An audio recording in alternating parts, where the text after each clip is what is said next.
Apakah ayah bunda memiliki tanda-tanda seperti yang sudah kita bahas? Jika ayah bunda merasa bahwasanya ayah bunda memiliki tanda-tanda seperti yang sudah kita bahas, maka perlu untuk mengatasi masalah-masalah tersebut. Nah, untuk cara mengatasinya kita akan bahas di part selanjutnya. Terima kasih. Assalamualaikum warahmatullahi wabarakatuh. Ayah bunda pembelajar, di video sebelumnya kita sudah pernah membahas tentang inner child, yaitu apa itu inner child dan juga tanda-tanda seseorang mengalami inner child yang terluka. Inner child adalah istilah yang menggambarkan sisi anak-anak dalam diri orang dewasa, di mana inner child ini dapat terbentuk dari pengalaman-pengalaman masa kecil, baik itu pengalaman yang menyenangkan maupun pengalaman yang kurang menyenangkan. Dari pengalaman-pengalaman yang kurang menyenangkan ini akan membentuk inner child yang terluka pada diri seseorang. Dan inner child yang terluka ini seharusnya kita obati.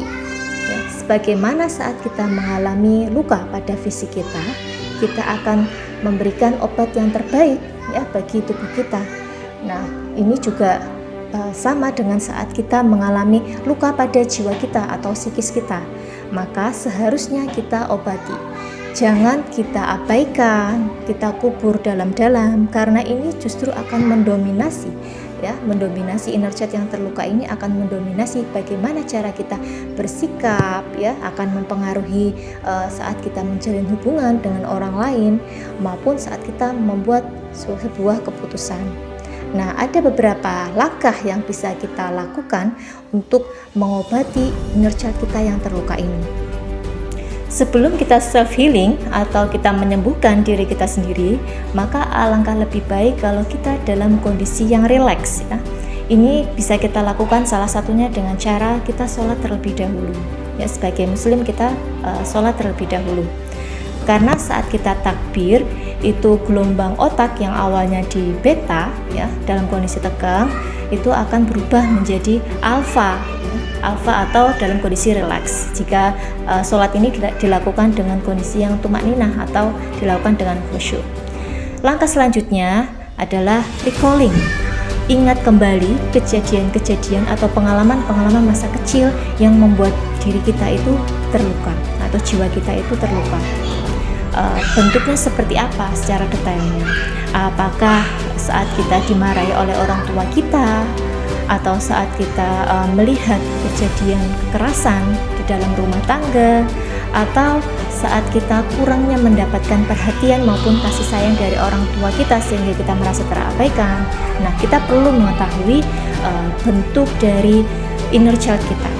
Setelah kita mengetahui, ya setelah kita recalling inner child kita, langkah selanjutnya adalah jalin komunikasi dengan inner child kita ini. Nah, jalin komunikasi ini bisa kita melihat foto masa kecil kita atau kita membayangkan diri kita saat kecil dulu berada di hadapan kita.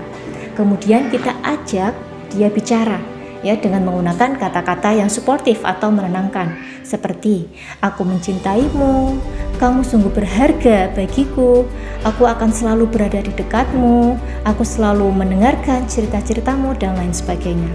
Inti dari menjalin komunikasi dengan diri kita ya yang masih kecil itu adalah dengan bujukan. Kita membujuk inner child kita yang terluka ini.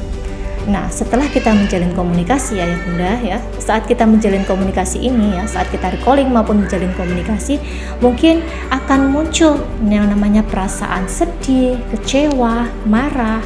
Itu sangat wajar sekali. Nah, saat itu pula kita rangkul diri kita sendiri. Saat kita sedih, kita menangis sesenggukan, ya, kita rangkul diri kita. Mungkin dengan cara menangis itu akan membasuh luka yang ada di hati kita.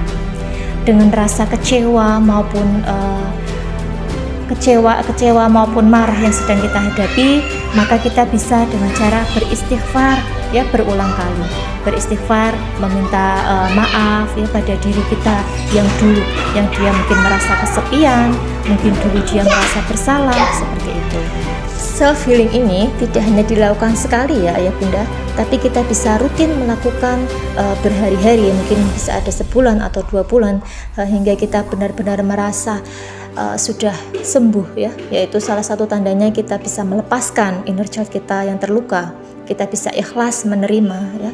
Dan kita juga perlu mengakui dan menyadari bahwasanya tidak ada orang yang sempurna ya, begitu pula dengan orang tua kita.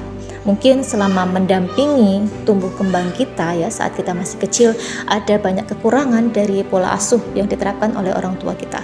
Kita perlu memaafkannya ya. Kita sama-sama menyembuhkan diri kita sendiri, inner child kita yang terluka ini, karena masing-masing orang pasti mengalami inner child yang terluka dengan pengalamannya masing-masing. Begitu Ayah Bunda, semoga bermanfaat. Terima kasih. Wassalamualaikum warahmatullahi wabarakatuh.